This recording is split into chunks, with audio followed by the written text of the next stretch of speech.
On this edition of Lexington Now, Town Branch Park, a new mayoral portrait, and Crave.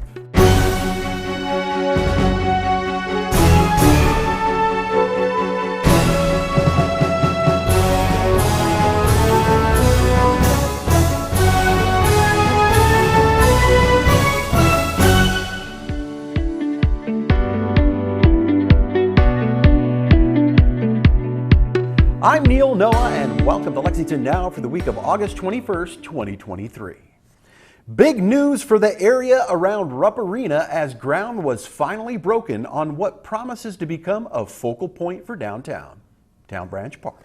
It's hard to imagine that in just 2 short years, all of this will be transformed into what you see in the video on my right. A beautiful green space featuring a high-tech stage and 4,000-person amphitheater, a unique children's playground, educational and interactive water play area, a dog park for both small and large dogs, food and beverage offerings, a butterfly garden, an art installation, the Town Branch Commons Trail, a recreation lawn, a reading room, and so much more.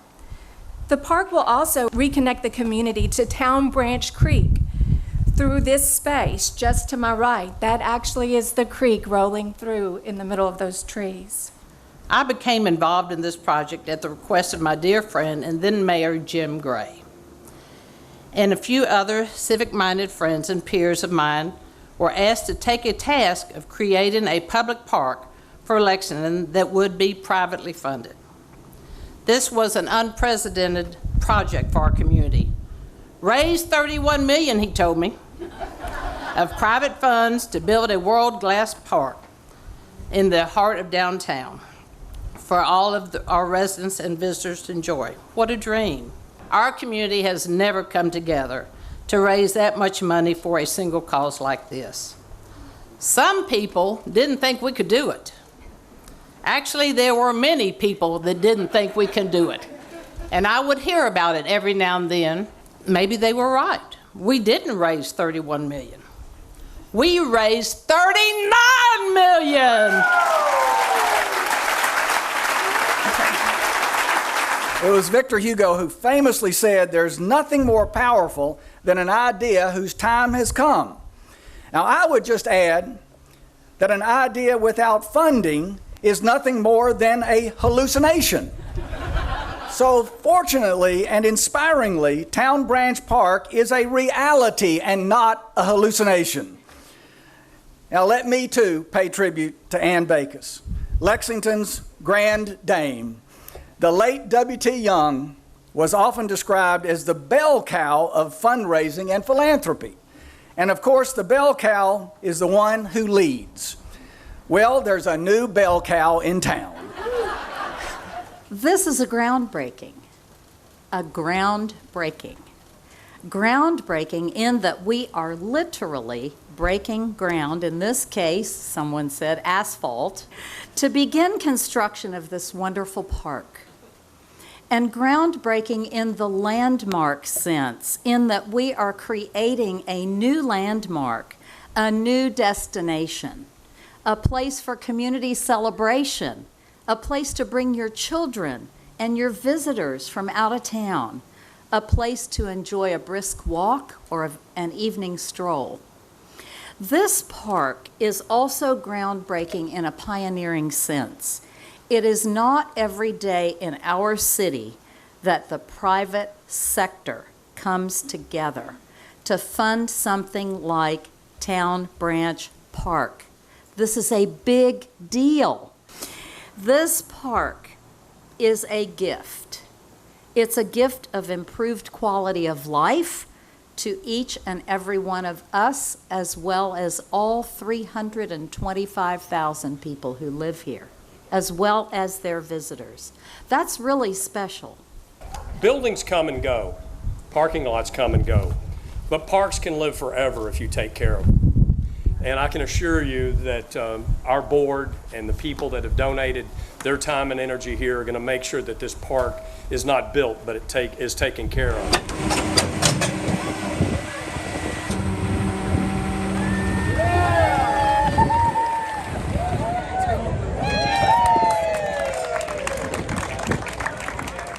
Former mayor and now Kentucky Secretary of Transportation Jim Gray's official mayoral portrait was unveiled at a ceremony this past week.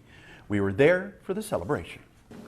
We're here this evening to unveil Jim's official mayoral portrait. It is a photo collage that includes hundreds of images edited together to create a portrait that tells the story of Jim Gray's vision for our city. After tonight's unveiling, Secretary Gray's portrait will be hung in the council chamber along with the portraits of all the other mayors since our merged government began operating in 1974. I will say that it has taken a little while, Mayor, because I confess that I didn't especially want to do this portrait and early on, in fact, one artist fired me because I would not sit still long enough, and neither would my dog Maylake. We'll come back to that. I had decided that if a portrait was to be done, then it really needed to reflect all the work so many had done to get things done. Get it done was our theme. Create jobs, run government efficiently, and build a great American city. Then the call to action, get it done. Fortunately, I was introduced to the UK artist Rob Southard by a friend, Alex Brooks, who was then curator at 21C Lexington, which was, I said I was going to mention this because everything that was done in our urban core, in our downtown, really the pivot point, what was pivotal, and the tipping point was the 21C project, and that was thanks to Craig Greenberg and Steve Wilson. So that again, thank you guys. Remember that? 1, 2, 3. Shazam. There's Maylake. That's great. And the most important is Maylake, right? Yeah, that's why I made it. Yes, he's saying the most important in here is May Lake. Come on, look at your portrait. Dog bed. It's really exciting when, I've been doing my artwork by myself and teaching at University of Kentucky, and then Jim reaches out and says, hey, I like what you do. I'm thinking about doing my mayoral portrait. Can we find a way to make this work? And and this makes total sense to me because if you see the kind of work I make, which is very collage, there's hundreds of photographs to make this, that makes total sense. And it was really exciting because I'd like to collaborate. I see this as a collaboration. He did 90% of the creativity. I'm doing the construction. And so everything you see here is made from not only his career. You'll see books, like names on the spines, on the books on the shelves.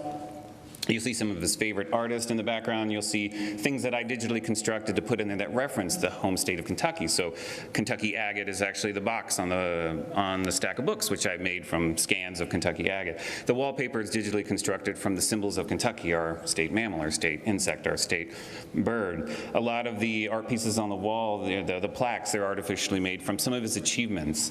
So Photoshop and digital editing allows for such a thing. And something that's really exciting about this is that we have a political portrait that doesn't follow the conventions, that actually is really open-ended. You can make whatever you want. I'm really excited about the future for other artists to get the opportunity to make commissioned work like this. So if there are any politicians out there, mayors, governors, city council members that ever want their portraits, please look at your local artist, and they don't have to be your conventional oil painter, even though they're awesome. They can be any kind of artist. The opportunity to dream became huge. The ability to reset Rupp Arena and its entire surroundings. The ability to start a town branch park. There were so many tiger grants, there probably wasn't a tiger in the National Zoo when we got done. Because we got so much money for what literally was partially yet begun again this past Tuesday. Because the mayor understood in building the great American city, you got to get in there and build it. He, more than anyone else, has changed the way this city looks, the way it functions, and the pride that it takes in itself. The work that this great council and mayor continue now with affordable housing began in his term.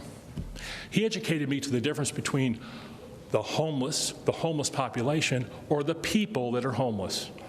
The mayor is just a vessel for the work of its citizens. Thank you all again, and thank the citizens of Lexington for giving me the privilege of a lifetime to have served you. Thank you all.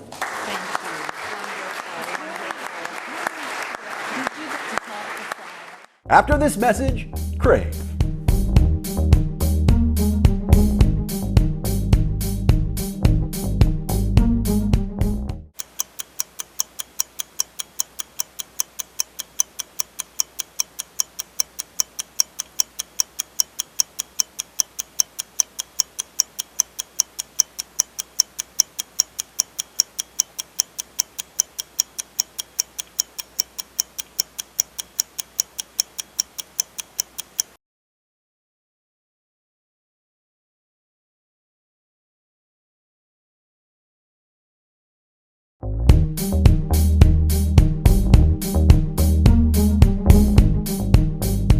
Welcome back to Lexington Now.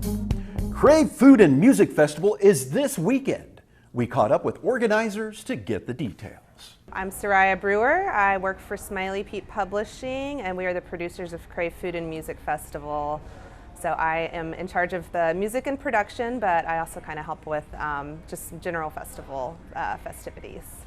So Crave is a huge food and music festival. It's basically a celebration of Lexington's culinary scene. So we have 40 different food vendors. They're all offering food samples of different sizes, so people can kind of experiment and try a bunch of different stuff, a bunch of different local food. But we also have lots of family activities and live music, mostly local bands, over 2 days. So it got started, this is our 10th year. We've been going for on quite a run, and it just kind of started as an idea with some folks who worked in our company of wanting an event that really celebrated our local food culture.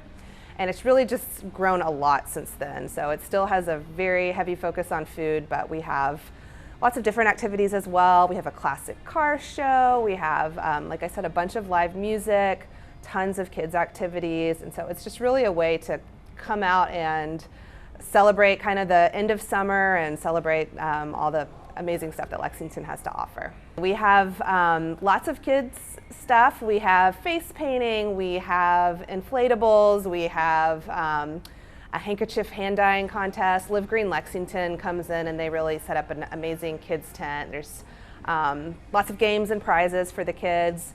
But you know, we have a classic car show, so there are dozens and dozens of amazing classic cars. So that's something that you know, my parents would love, my grandparents would love, and people of all ages are really kind of drawn to that element. And then the live music is kind of geared towards everyone from kids to older folks. We have quite a variety of different genres. So it's really geared towards people of all ages. It's a great event to bring the whole family to. We encourage everybody to come hungry and stay as long as you can because there's so much food to experience. So we have everything from food trucks to caterers to local brick and mortar restaurants that are represented. So here we're filming at Goodwood. It's a Kentucky-based brewery and restaurant. They're going to be providing some really fun items. They've got this Bavarian pretzel with Goodwood beer cheese and beer mustard. They're also doing, this is a really fun item. It is called a pork cobbler. So it's pulled pork barbecue over sweet cornbread with some coleslaw, a little mac and cheese. So that's just, we encourage people to get really creative with the items that they prepare. They've also got buffalo cauliflower, kind of a take on buffalo wings, but it's made out of cauliflower instead of chicken wings. But we have Mexican food, we have Thai food, we have burgers, lots of ice cream, shaved ice, that kind of thing. It really kind of runs the gamut. And we encourage our vendors to price things and do kind of smaller portions so that people can try lots of different things and just stay and eat as much as they can. So we have moved to a system, it's a digital system. Once you get in, you kind of start an account online, and you'll get a QR code that basically you use to scan with all of the vendors, and that we're considered that digital Crave bucks. And so we kind of use that as our system just to kind of stay consistent with the way that the payments are processed through all of our food vendors. It's as easy as just emailing that QR code to a friend, or sending it via text to any of your family members or any of your friends who might be coming. Those are good throughout the whole entire weekend. And yeah, if you go to cravelexington.com, you can get more information about how all of that works and go ahead and get a head start of signing up for your Crave Bucks account. I always encourage folks to get started on that before they come out to the festival, so they're not having to spend any time dealing with technology. They can just get straight to eating. We have a bunch of discounted packages available online until the week of the festival. Since this is our 10th year, we've added a lot of fun stuff. We've got a little kind of circus sideshow set up with Tinderbox Sideshow. It's a local act. We've got lots of great music. We've brought back a lot of our favorite acts who have performed over the years. Jocelyn and the Sweet Compression, they're a great kind of R&B and soul band. They'll be headlining on Saturday night. We've got some great bluegrass with the new Beckham County Ramblers. We've got Frigid Kitty, they're kind of an experimental pop band. We've got 10 Foot Pole, they're like an old school Lexington punk rock kind of band. So we've really got lots of different genres. We try to give a little bit of something for everybody. So yeah, we just encourage everyone to visit cravelexington.com. There's a full list of food vendors. We've got lots of great local craft beer. We've got our full list of stuff like that will be happening. And you can purchase tickets in advance. You can go ahead and start your Crave Bucks account. You can check out the full music schedule to plan your weekend and get more information about all of the great family activities that we have lined up. So Crave Food and Music Festival is taking place Saturday, August 26th and Sunday, August 27th at Masterson Station Fairgrounds. We are open 11 a.m. to 10 p.m. on Saturday and 11 a.m. to 7 p.m. on Sunday. Lexington continues taking major steps to undo the wrongs of systemic racism. And a part of that is a new exhibit coming to the Central Library, Undesign the Red Line. When I became executive director almost exactly 4 years ago, I wanted to deepen and expand the library's commitment to diversity, equity, and inclusion, as well as commit to sharing all types of information with our community. My first order of business was establishing a partnership with Decide Diversity, which led to the creation of a DEI task force. I also hired the library's first ever Director of Education, Clarissa Thomas, to lead the library's educational services in a meaningful and intentional way. Clarissa soon discovered Undesign the Red Line, an exhibit which had been held at the Dayton Public Library in collaboration with Designing the We, to help their community understand historic redlining practice, which meant that many of our Black and brown neighbors could not access financial lending services. This practice, as well as others of systemic racism, meant that neighborhoods suffered from less funding for schools, parks, sidewalks, and even public libraries. Although redlining was outlawed in 1968 with the Fair Housing Act, its impact is still felt throughout our community today.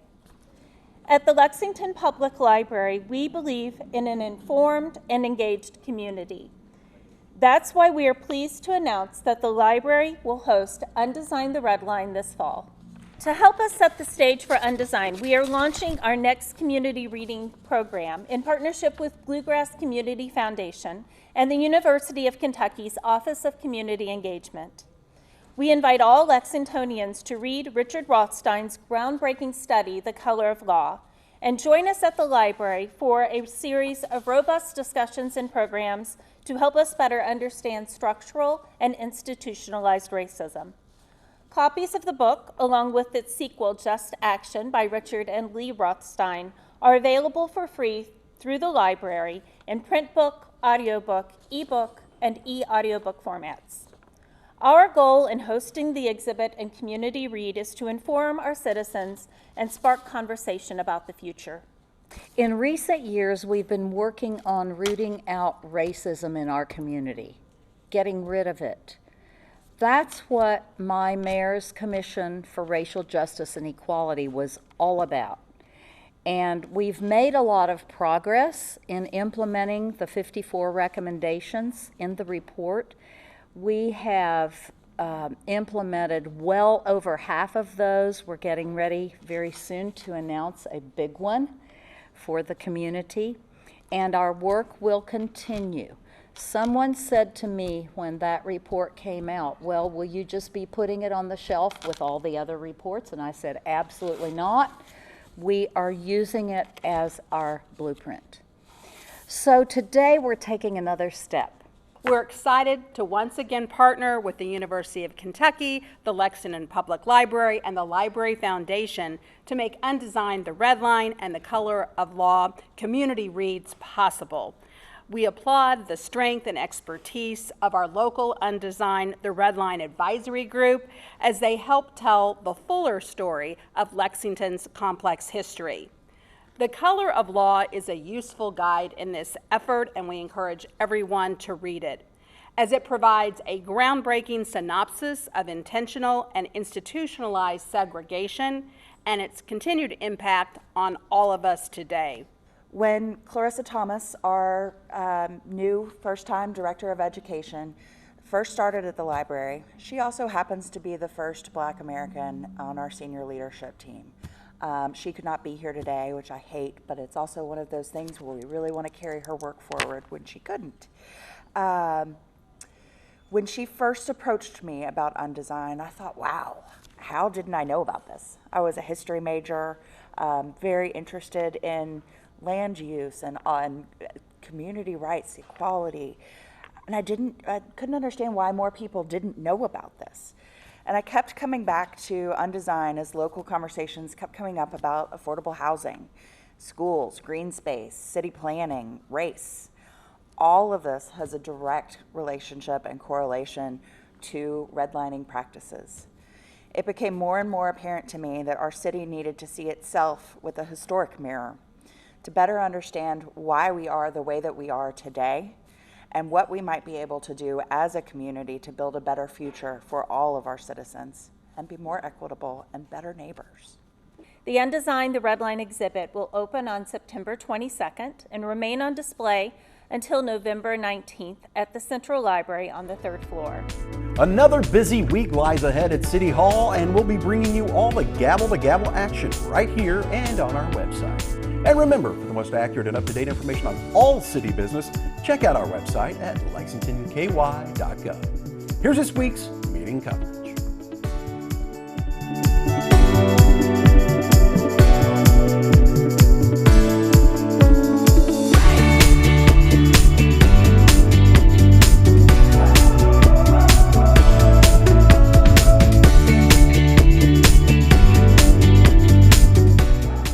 That's all for now, but as always, you can keep up with us on social media. Check out the latest traffic updates on Twitter at LexRex, or catch our live traffic cams on lexingtonky.gov.